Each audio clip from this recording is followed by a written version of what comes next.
Let's keep things moving here on BOXTOROW. We're joined by a gentleman. As a matter of fact, he's in his first season as the head football coach at Tennessee State. The Tigers opened the season at home on August the 30th against North Carolina A&T.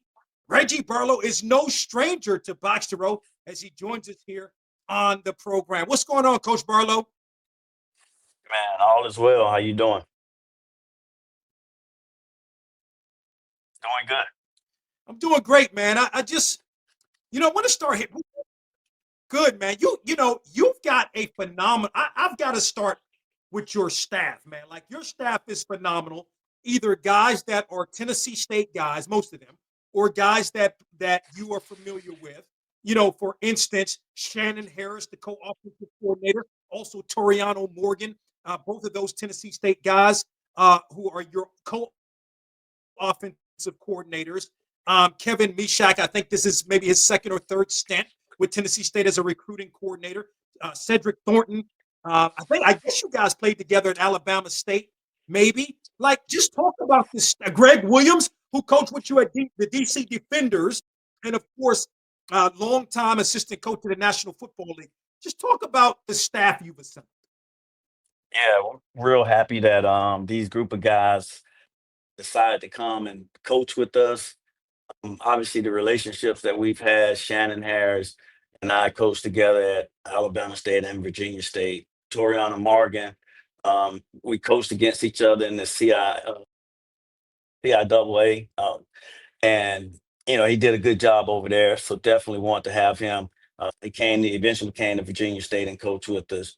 You mentioned Greg Williams, the NFL experience, been a long time. Great defensive coordinator, has won Super Bowls. Coach Cruzy is another NFL guy who's won Super Bowls, and just a lot of experience on this staff and a lot of connections, guys who are connected. Shannon worked with us up at the DC Defenders, as well as Russ Arnfield, who's been at Tennessee State a few times. So got a lot of good knowledge, and we did it like that on purpose. We also have a high school coach that was coaching in the high school area, Eddie Woods, for a long time, uh, and he knows this state, he knows this area. He's our tight end coach. So good mixture of guys. Deion Harris, our D line coach, played for us at Virginia State, and he also coached with us with the DC Defenders. So a lot of guys that know each other.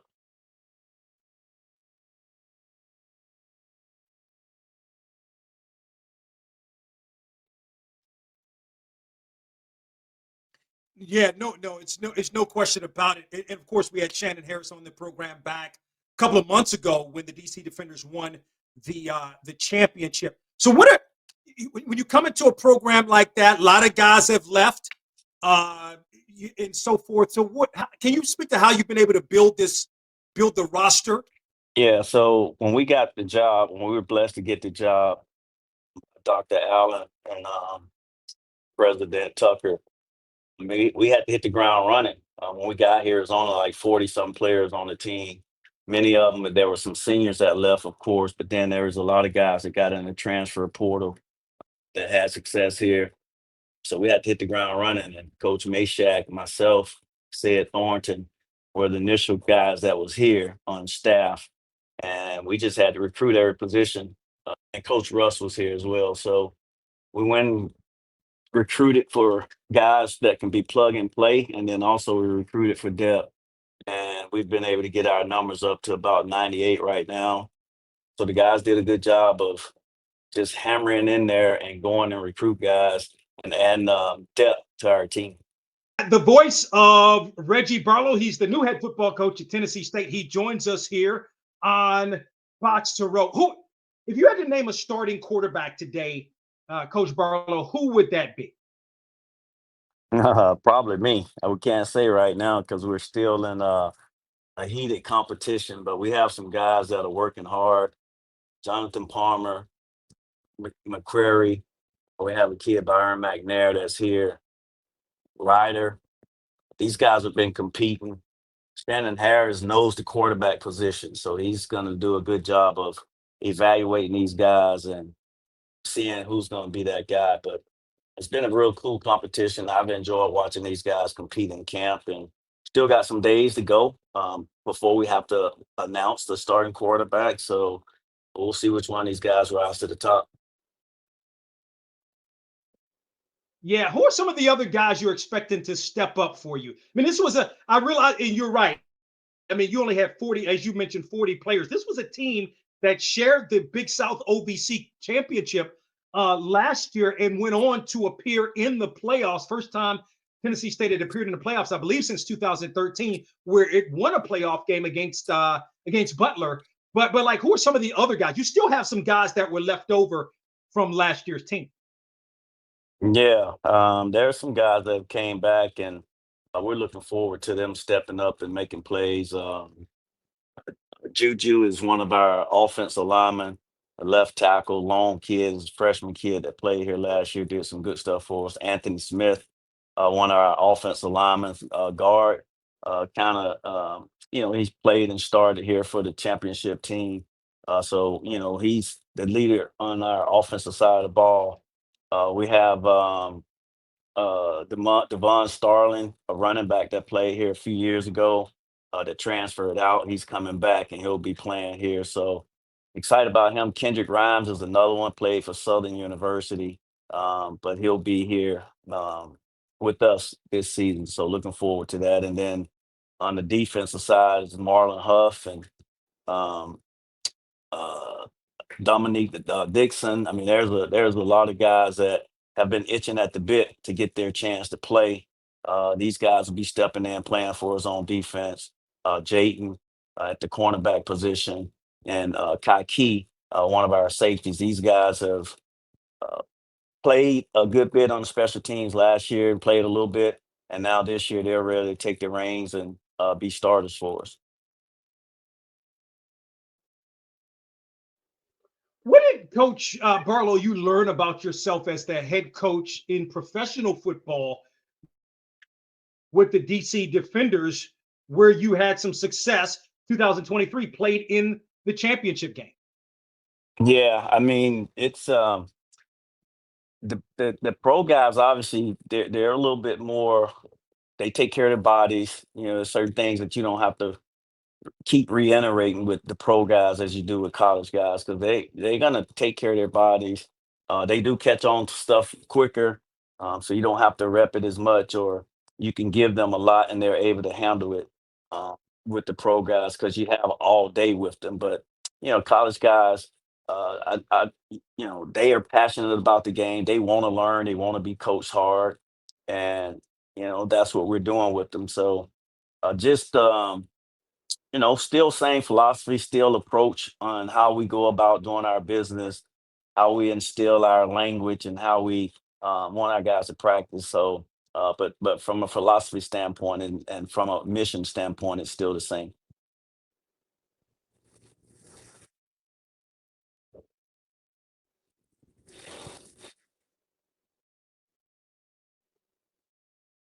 For you, going into the, of course, going into the XFL, then ultimately the UFL.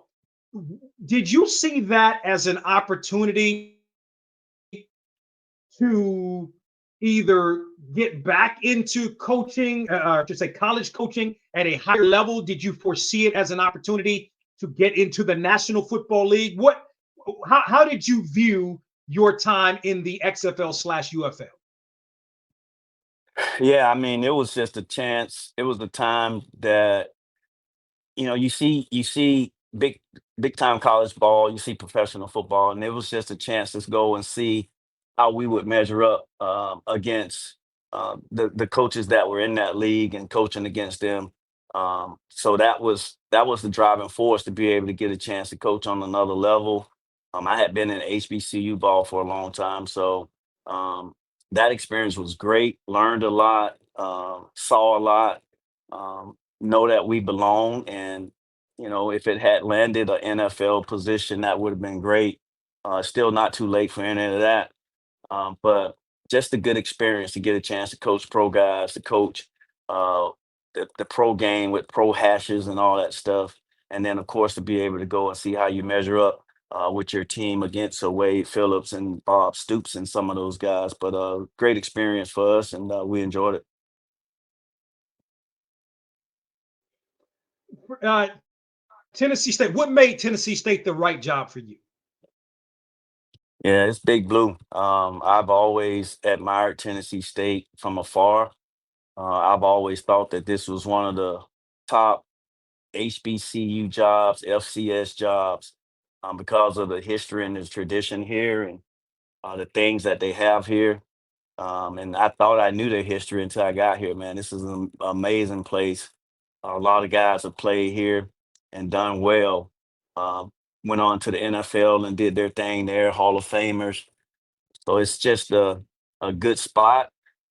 It's it's unique because it's a HBCU, but it's in the OVC. It's not in the SWAC or the MEAC. So I definitely wanted to come where great leadership, stability, and all that stuff. So that's what made it a good place.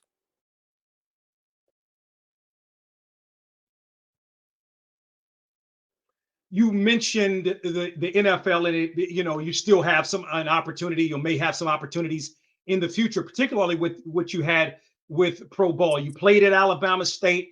You coached at Alabama State. You coached at Virginia State. I know you're happy where you are at Tennessee State.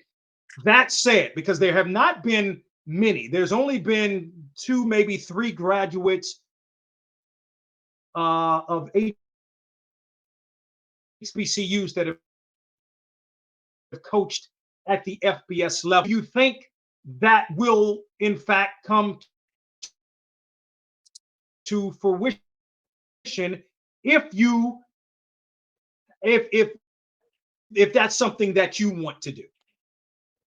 Yeah, I mean, we talked to the players about be where your feet are, and I think what I have learned since I've been coaching, there were times where I wasn't living that, being where my feet are and looking.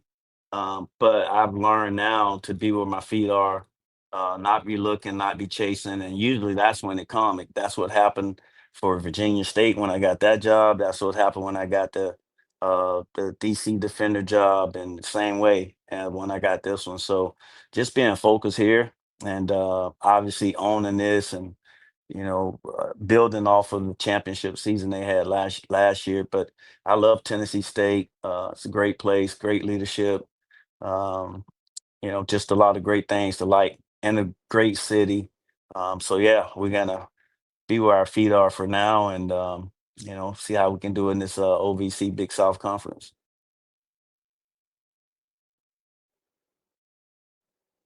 Reggie Barlow, again, he's in his first season, as a matter of fact, as the head football coach at Tennessee State. The Tigers, again, are the co-defending Big South OVC champions and are going to open the season on Saturday, August the 30th, with a home tilt against North Carolina A&T. Coach Barlow, appreciate the time.